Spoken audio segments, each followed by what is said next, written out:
ang gulo-gulo. Kaya nga ngayon, parang hindi magkaisa ang Pilipino kasi parang hindi yata na-address yung question na yun. Sino ang iupo? Iupo si Inday? Iba ayaw kay Inday. O they are violating the Constitution already pagka hindi si Inday ang iupo. No matter what nga kasi kahit nga ang 2 milyon Pilipino ayaw kay Inday, 10 million na Pilipino ayaw kay Inday. You have 120 million Filipinos, 32 million voted for her. She became president. She was proclaimed vice president. Vice president. So, anong problema? Ngayon, ang issue ngayon, may chismis na maghuhunta. Ngayon, i-connect mo yon sa isa pang info na nag-iisip ng bumaba si BBM.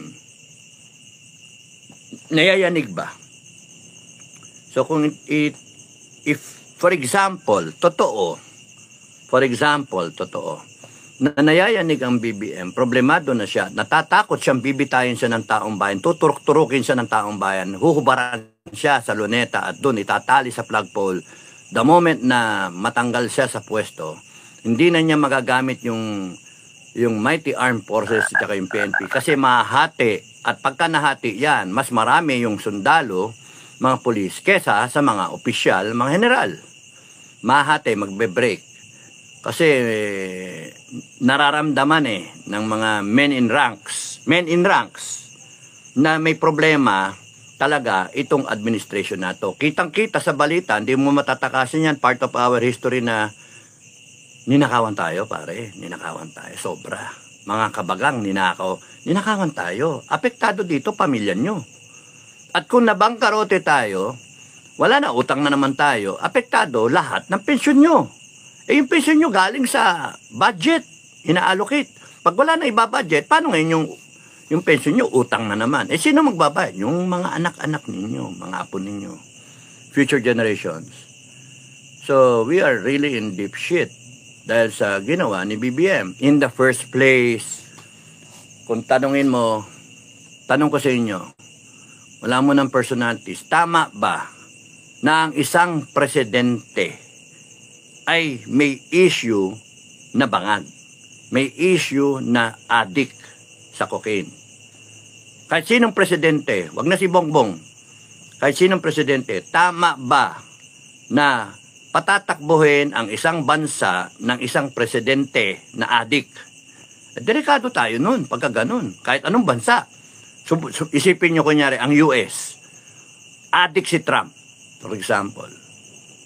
Di ba, magagalit yung mga Amerikano? Delikado yan. Isang push button na isang adik na presidente na, kunyari, adik si Trump, puta, okay, si Raul, magigera buong mundo. Ganun din kunyari yung presidente ng China, o kaya North Korea, o kaya ng Russia, si Putin. Kung adik si Putin, patay na tayo. Magkakagera na buong mundo. Now, balik tayo sa Pilipinas. Doon sa ibang sinabi ko sa inyong mga pinuno, walang chismis Pero sa atin, meron. And yet, the AFP and the PNP did not ask for a hair follicle drug test. Hinayaan ninyo. Yun yung unang offense ng AFP tsaka PNP. Kahit saang libro nyo daanin, kahit saang explanation back to back, may problema ang leadership ng AFP at PNP. Hindi yung mga sundalo. Sunod-sunuran yung mga sundalo Pero kayong directly involved na day-to-day na pwede nyong tawagan, makita ang presidente ng Pilipinas, you have access to the president. Dapat, Mr. President, malaki itong issue na to. And pati kami will question your leadership, your being the commander-in-chief. We will die for you as the commander-in-chief. Pagka nakagera, we will protect you as we protect the Filipino people. We will follow you hanggang sa talo ng bangin. But we have to be clear if you are truly an addict or not. Dapat ganon kagad ang AFP. Hindi sipsipan. Panisipsipan kayo Nililinaw ko lang. Kasi ang AFP na alam ko, tumatayo at nagsasabi kung mali na. Hindi yung aanga-anga ka dahil sa sipsipan kayo. Ayan, kita nyo nangyari sa bansa natin. Kasalanan nyo lahat yan Kasalanan nyo lahat because you have the power, AFP. You have the opportunity to correct something that is truly wrong.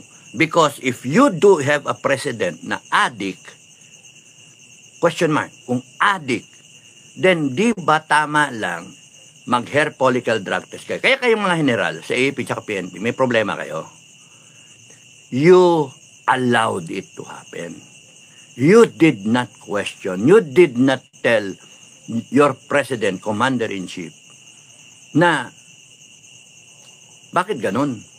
Magpa-hair follicle ka, Mr. President. Kung gusto mo, tanggalin mo ko.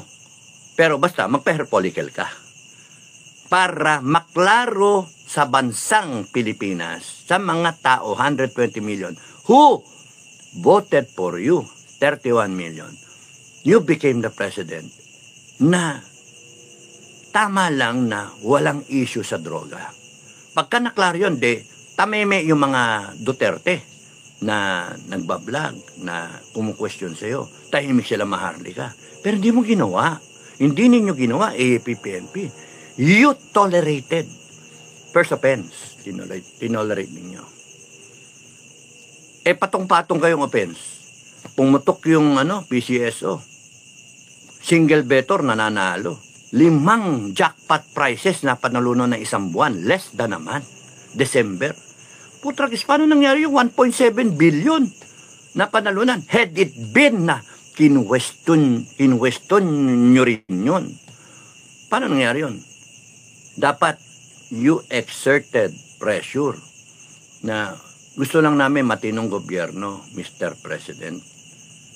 Dapat, ang advice namin, paimbestigahan mo yan. Yung nandiyan kayo, armed forces, to guard against threats to national security. Plunder is a threat to national security because it will affect every life ng Pilipino, lives ng Pilipino.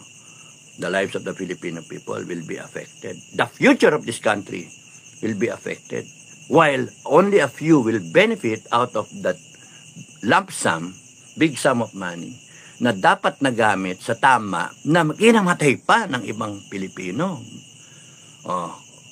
Pero hindi, tahimik kayo. Binenteng ginto, tahimik pa rin. Alam nyo nang mali yun eh. Tapos, yung 250 billion na maharlikapan, nasaan na? Ano nangyari? Walang report. Tapos yung PDIC, mapaalala ko nga pala, talking about PDIC, 500,000 ang insurance, naging 250,000 na lang. Pag sakasakali yung people power na yan, becomes ugly and becomes a revolution. No? A people's revolution. People power and then people's revolution. Some are calling it people's revolution already.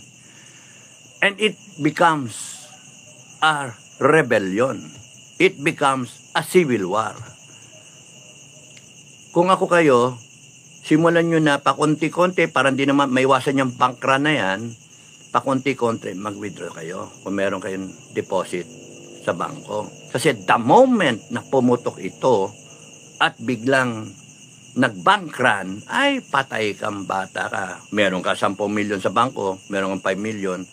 Ay, mga kakilala ko, meron kayong mga million-million sa bangko. You start withdrawing. Kutik-kutik. Parang di naman ano yung banking industry. Because it is your right. Yung pera nyo. Pakinabangan nyo. Kaya utik-utik, 500,000, 200,000. Kung 500,000 lang savings mo, withdraw ka ng 200. Tapos nun, utik-utikin nyo. Para pagka may pumutok, na kunyari, People's Revolution, o kaya,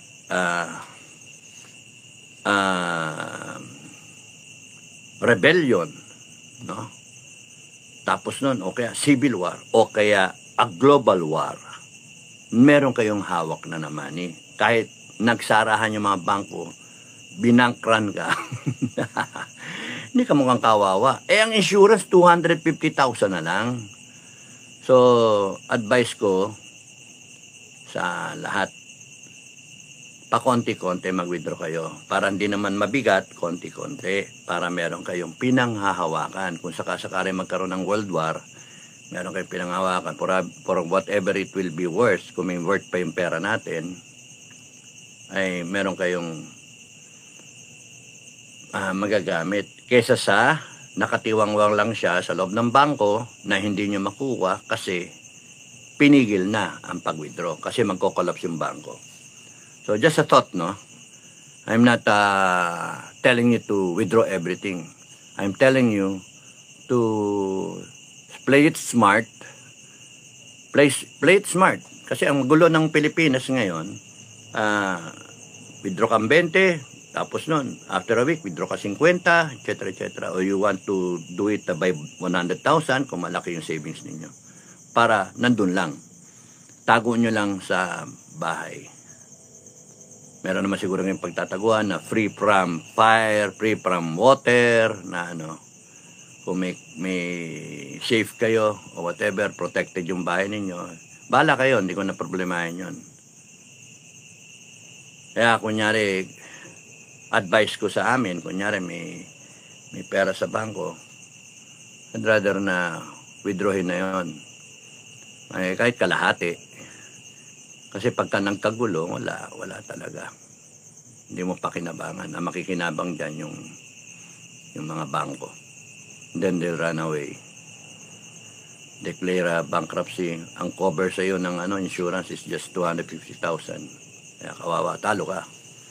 So yan, naisingit ko lang. Just a thought. Para hindi kayo, At kung sakasakaling gumulo ang sitwasyon, nagkaroon ng inflation, at least kaya mong may pera kayo, nahawak eh. Bago maging worthless talaga yung pera natin.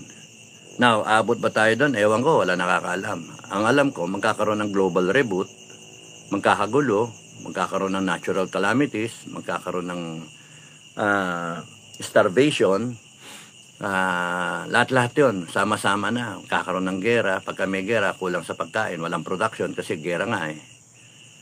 So, let's just see how it will unfold starting 2026 or 2027, how it will unfold. So, sabi ko nga, yung Matikas Challenge, pakunti-konti, mag-imba kayo, budget nyo na yung inyong pakunti-konti, kung ilan dilata kaya ninyo. Basta, anyway, habang staggered yung nyo, week on week, for 83 weeks, ang mabibili nyo, abutan nyo 87 ngayon, ang mga expiry, hanggang 88, hanggang 89, no? Ngayon, pag kami pumutok, at least meron kayo initial na makakain o kaya meron kayong parang something to celebrate with, kunyari maling, karne norte, every now and a while, habang kahanap kayo ng pagkain sa labas. Manok o whatever. Nasaan ako? Yung doon, sinong yupo. Now, the question is, what if, kung anyari, may mga tao ayaw kay Inday Sara? So, pagka ayaw kay Inday Sara, ibig sabihin, you're willing to throw away the Constitution para iba yung yupo. Yung question mark. Sinong yupo? Isang tao ba na hindi talaga na Vice President na binoto ng tao? Other personality ba than Inday Sara?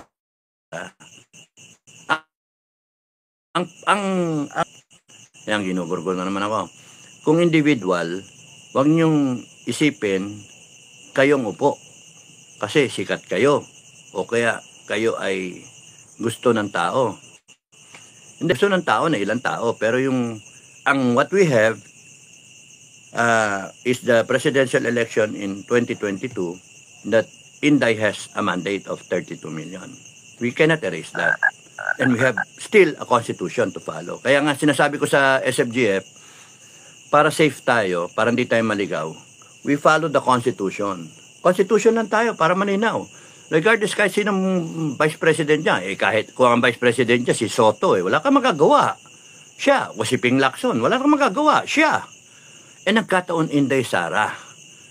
Kaya, wala din tayo magagawa. Inday Sara. Di ba? So, bakit question yun? Sino ba nagtanong nun? Media. At ang sagot, kahit sino ang iupo. Kahit yung anak ni Chris ba yun? Yung Aquino na bata? Na, si ano? Kimchi? Bimbi Aquino. Thank you. Bimbi Aquino. Kung yun ang yupo, kahit yun ang yupo. Teka muna. It's a joke, I know. Pero wag. We're on yung national TV na nanonood, interview yun. And the best, ang sagot doon, no, if ever magkaroon ng ganong opportunity ulit, let's just follow the Constitution. That's the best advice. That's the best answer. It's not a no-brainer. It's a no-brainer question. We have a Constitution. Then let's follow the Constitution. Safe. Regardless kung sinong Vice President. Kunyari ang Vice President si Isko, siya yung upo. Vice President kunyari si Magalong, siya yung upo. Paglaban. Kunyari ang Vice President si Browner, siya yung upo. Si Vice President kunyari si Remulla, siya yung upo. Yun yung konstitusyon eh. Ngayon kunyari, nakalagay ngayon, ang Vice President, Inday Sare. So bakit ang daming ek-ek individual. Paano nga kunyari? Junta. Again, pagka junta, you're trashing the Constitution. Di ba may mali doon? Kasi kung maghuhunta ka, military junta, may Vice President nga eh. Di ba akala ko ba civilian authority over the military, tapos bigla maghuhunta, hindi nasusundan yung Constitution, tatapon yung Constitution, parang lang hindi makupo si Inday. Adi may mali rin. Bakit hindi na lang sundan natin yung Constitution? Gusto nyo baguhin yung Constitution? I-amend natin yung Constitution. Hindi yung biglang papalitan ng ilang tao lang